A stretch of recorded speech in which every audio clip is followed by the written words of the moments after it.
While Democrats often claim that the wealthy aren't paying their fair share, IRS data shows an entirely different picture. Take a look at this. This is data from 2022, and you're going to see that the top 1% made about 22% of the country's total reported earnings. Yet their share of income tax paid was nearly double that at 40%. Here to react is the host of Varney and Company on Fox Business, Stuart Varney. Good morning, Rachel. Thanks for coming in this morning. So what's your take on this? My take is that the Democrats love to punish financial success. What your graphic didn't show is that 1/4 of all taxpayers pay nearly 90% of all income taxes. The Democrats say, you're not paying your fair share. They want more, but they never define what a fair share is. Should 1% of the population be paying 40% of all income taxes? What's the fair share about that? But they want more. I have an idea of what would be fair. You tell me what you think. I love the flat tax. Everyone paid 10%. But you know who doesn't like the flat tax? Rich people who get write-offs. So you tell me. Well, when they've introduced somewhat similar taxation systems elsewhere, it doesn't get rid of other taxes. You think you get the flat tax for income, but they come along with some kind of sales tax or property tax increases. So it's very difficult to make sure that you're on the same playing field.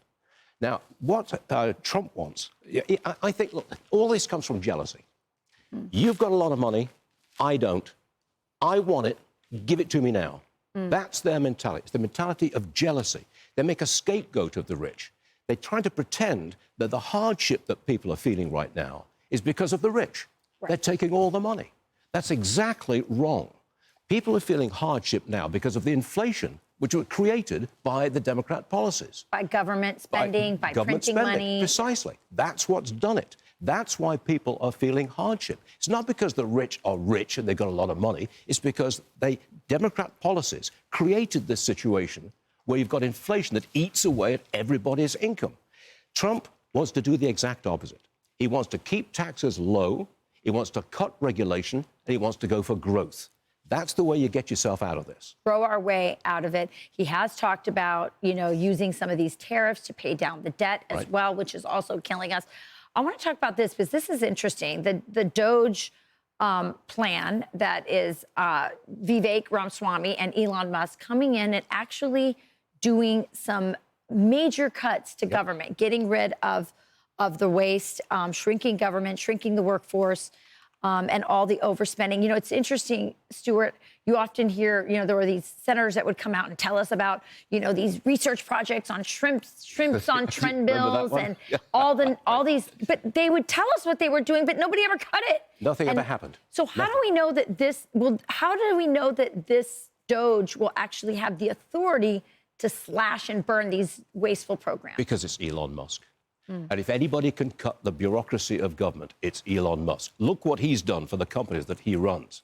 Now, he's going to come next week with Vivek Ramaswamy, Elon Musk. They're going to meet with House Republicans, and they're going to talk about the Department of Government Efficiency, DOGE, how to achieve efficiency in government.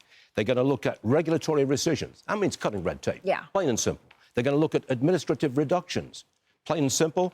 For example, May Musk, Elon's mother, was on my show just the other day, and she said the first thing we're going to do, or one of the things we're going to do, is insist that federal bureaucrats go back to the office. So many of them don't work in the office right now. But a lot of them will object to coming back and won't come back, and you cut the government. And they have a union, and so they're unfireable. That's part of the problem. Yes, but Elon Musk's going to come along. I've got great faith in this guy. I mean, if anybody can shake things up, it's Elon Musk. We've already seen Joni Ernst go. She's got a 22-point plan. She's part of this DOGE subcommittee. They've got a plan. It's in place. Have you ever seen an administration that's off and running so quickly, doing what they say they were going to do? The transformation of government, it's in progress. And we've only had him elected for 3.5 weeks. Amazing. This is a spectacular performance, in my opinion. I need to talk to to May Musk. I think she gives speeches on how to raise a billionaire. Yeah, she's a lovely lady. Yeah, she really is. Pretty smart. She's terrific. That's some good advice. Well, listen, we're looking forward to what Doge can do, and as you said, they're up and going and running, and so is your show every morning. We don't do too badly.